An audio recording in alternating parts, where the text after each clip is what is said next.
Now, in another matter, earlier this week I filed cloture motions on 4 qualified nominees for various agencies throughout the federal government.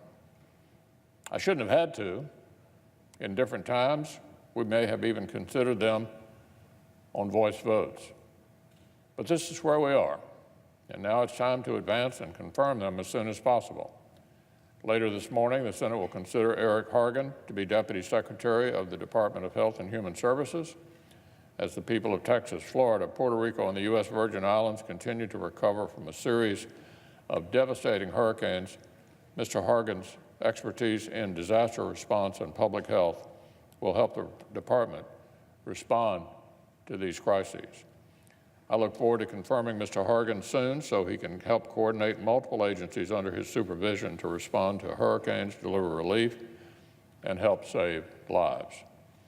After that, this afternoon, we will take up the nomination of Randall Quarles, the President's nominee to help oversee the Federal Reserve System. Mr. Quarles brings with him both domestic and international financial experience from multiple administrations, and he will be a strong guide for our nation's monetary policy.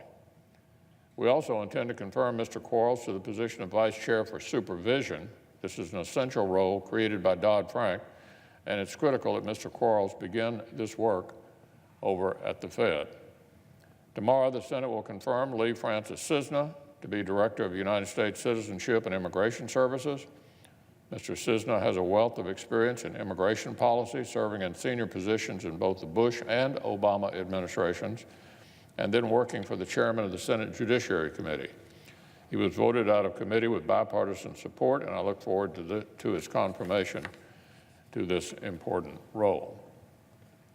And then we'll consider Callista Gingrich, whom the President has nominated to be our nation's ambassador to the Holy See. Ms. Gingrich's work will continue the strong relationship between our nation and the Vatican, building upon shared values, goals, and global responsibilities.